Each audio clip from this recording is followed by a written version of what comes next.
Nice vid. Another question. What does Asiatis mean? Okay, so it's a word that describes the simplistic, natural beauty of nature.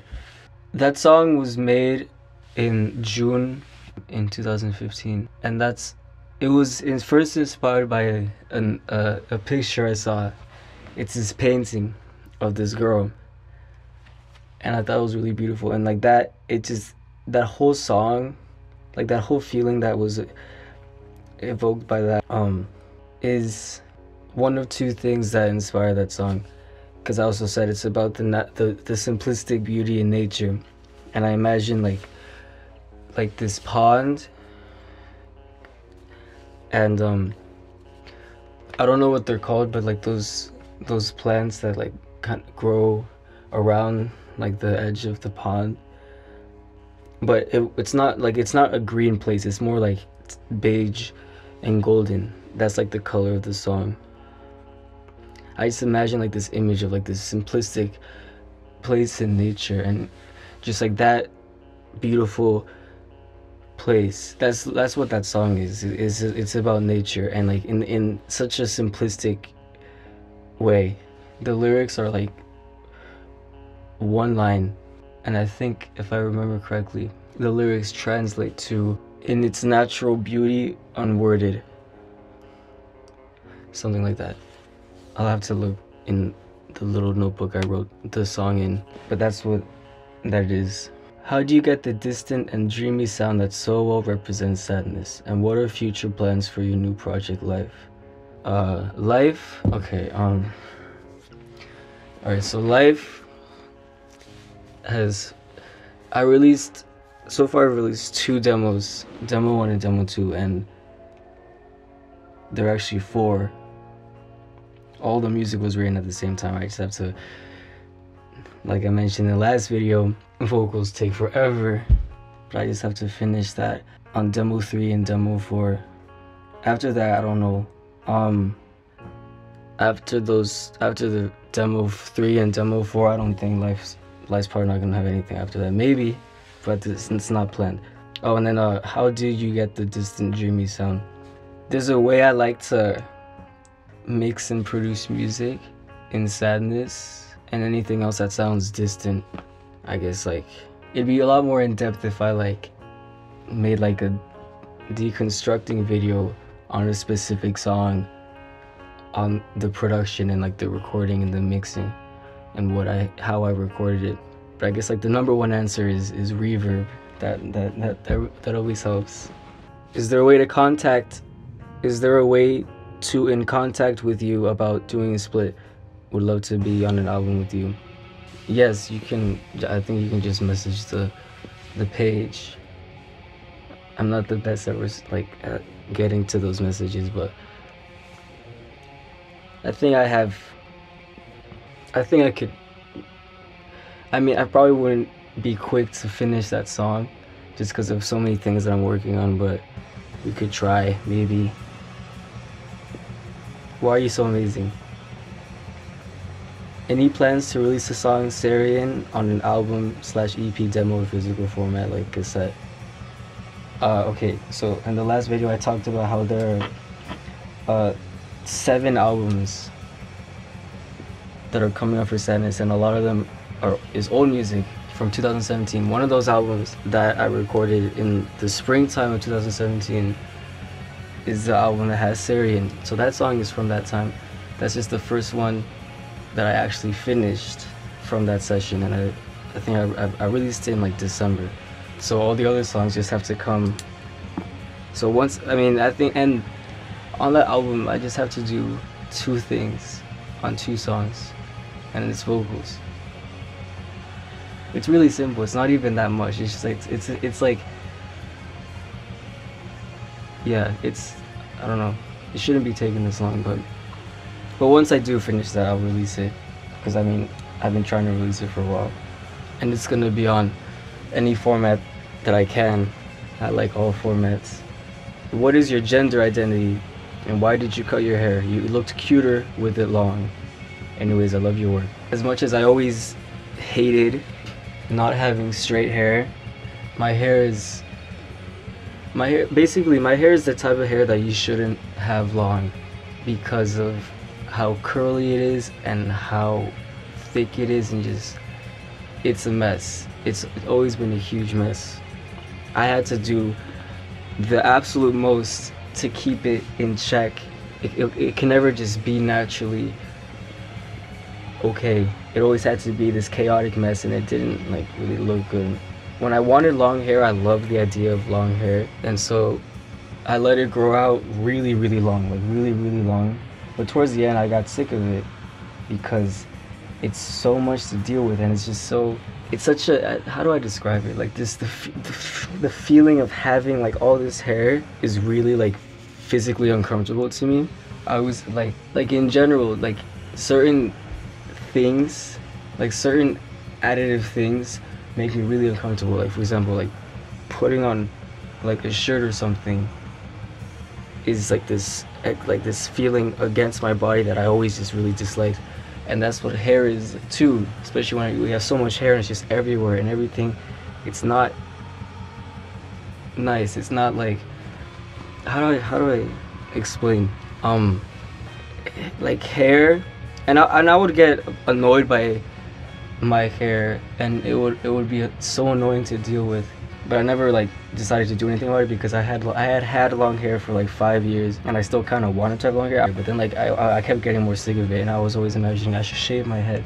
And like I said, towards the end of having long hair, it was so like I just imagine being free and not having this stuff on my and like that's when the time when I decided that I think hair is really stupid, not just on me but on anyone.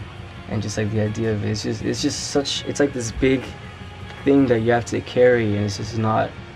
I really don't know how to describe it, but like, I hated having hair at all, especially long, huge hair that would just get in the way of everything, and it was just really annoying. And it didn't look good. I don't think it looked good.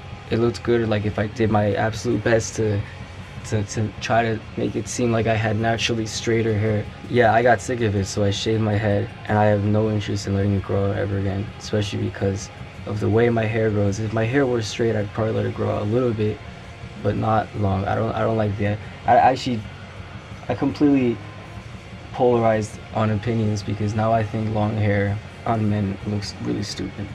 Do you read your YouTube comments? Love the music, by the way. Yes, I read everything. Anything that could possibly find that's a comment or review about my music, I read, and I appreciate all of it. I don't respond to them, so it probably doesn't seem like I care or read them, but I love reading them, and I appreciate them really deeply always. There are times when I'm sad, I go to your YouTube and listen to some of your sad musics. Do you also do that with your songs or other bands? Can you give one example or say one music you listen to when you're sad? I mean, I don't go to my own Facebook I don't go to my own YouTube and listen to my own music when I'm sad. But yes, there's all the music I listen to is sad.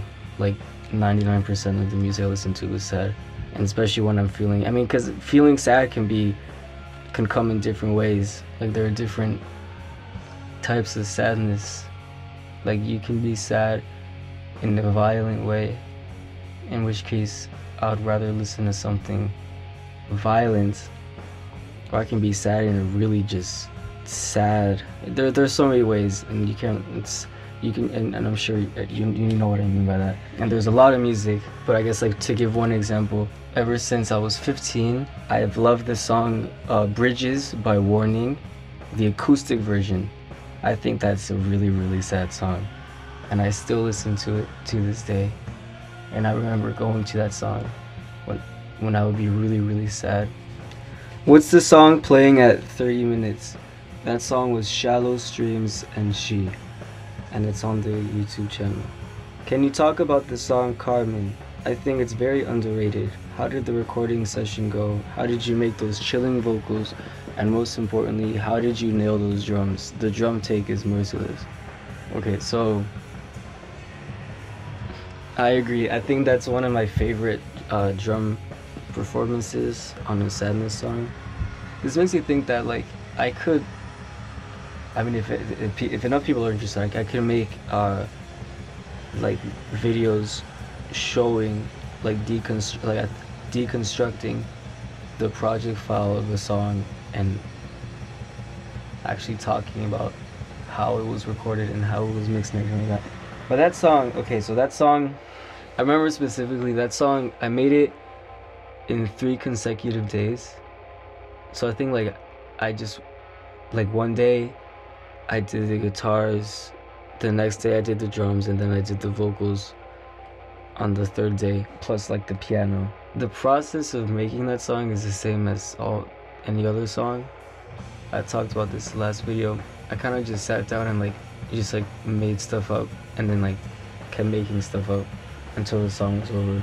And as for like how the vocals, I feel like people ask about the vocals, and all the vocals I ever do, all I'm really actually doing is I'm screaming as loud as I can and just screaming entirely out of emotion, anything like that.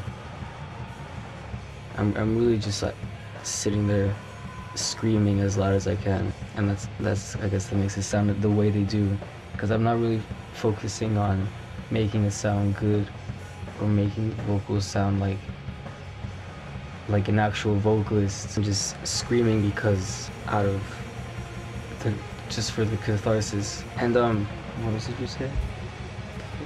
And how did I nail the drums? I guess I don't know. That was just a lucky song, probably. And I was just getting really into it. And I talked about in the last video that when I'm playing drums, I'm just having fun, really, because I'm not like planning it or thinking about it too much. I'm just like playing purely out of like feeling it and just having fun and being expressive. And yeah, I guess like the back, and that song, I don't know what else to say about that song, because I'm not about to explain the backstory, but I've got a few questions if you don't mind answering. If you don't want to answer them, then it's alright. What's the meaning story behind the Left Alone song, She Loves You? Okay, so a lot of people ask about this song, and a lot of people ask for the lyrics, and the lyrics are some of my favorite lyrics I've written, just because they're really direct. I don't know if I'm going to share them though. The song, I guess without exposing too much personal detail, is about convincing yourself in a certain moment, just because of the way things seem and because you're so hopeful that someone loves you. You think she loves you because you want to believe she loves you, and because the moment you shared together, the moment you shared with each other, it seemed like enough to tell you that she loves you, but she doesn't love you. Like after such a beautiful moment and after such a warm moment and after believing all these things, and afterwards, and you really just remember that, but she doesn't love you, and you ask yourself why. The real story behind that is a lot more intense, but I'm not gonna get into that. When will Demo 3 by Life be released? Once I finish the vocals on those 2 songs, and I don't know when that is. I have so many songs to finish vocals for. It's ridiculous. What's your thoughts on albums Alone or Close as examples? I guess it's just The Rain That Falls Alone, I always thought was a really special and unique album for what it's about and the lyrics on that album, because that song I think comes directly from another place, and I always thought it was sacred and special in a way that should be cherished. And I really like that album. And then Close, recently I revisited the album on my YouTube channel, because I revisited it after a while, just because like recently I've been going through some things that in some way remind me of what I was going through when I made Close. For a while I thought, I mean, all musicians do this, and I know I do, because as time goes by, it's about recording. When you listen to older stuff you made, you think about what you could have done differently as far as the production. So for a while, I would listen to Close, songs from Close, and I'd be kind of annoyed by the recording. But that song, I mean, not that song, that album's really special for being the first Close album, and that's one of the last things I recorded in because where I lived when I recorded that album. I moved almost really soon after I made Close, so that's one of the last things I made in that place. And as far as what I think of that album, I think it's very honest and raw and expressive, and I don't think music should really ask for much else. How do you feel about your old bands in 2012 through 2013? When I listen to that stuff, especially like the 2012 stuff, which is like Evocative Atmosphere and Avillion.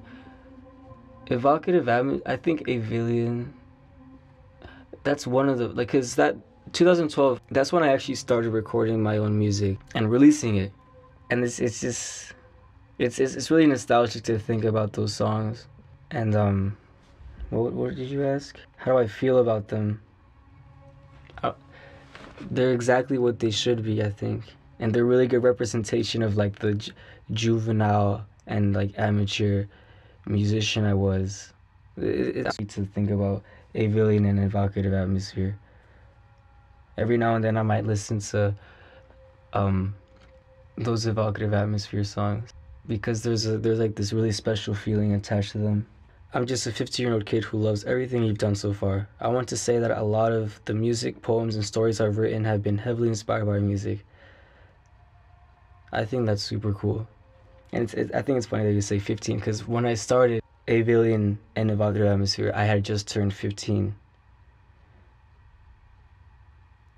That's really cool, because, you know, I don't know how to properly express this, but before I started, like, really, like, recording music, I mean, I had played music for a while, but every time like someone says something like that, I think about when I was really little, and like other musicians inspired me to write poetry, ambition towards music and art, and so I know how that feels, and it's really rewarding to know that I could inspire that in other people.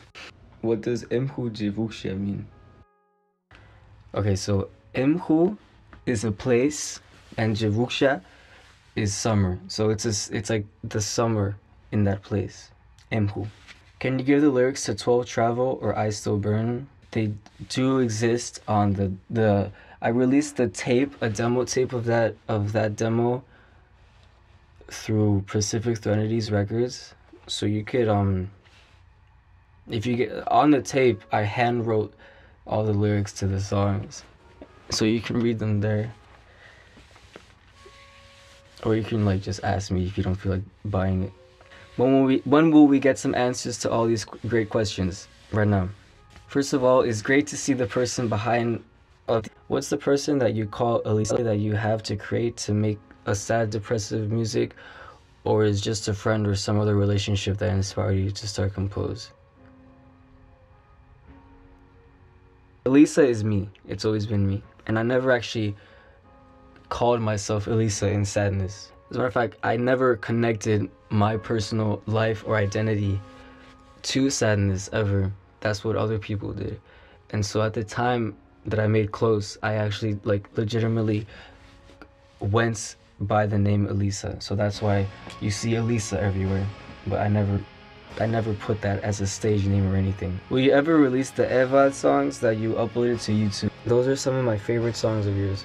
So all those songs are supposed to be on albums that I haven't finished yet because I got too distracted with other projects. And like, for example, that the demo that has the song As Twilight Drapes the Longing, all that's left to do are the vocals, like half of the vocals for one song, and I still haven't got around to that. And I keep telling myself I should finish that.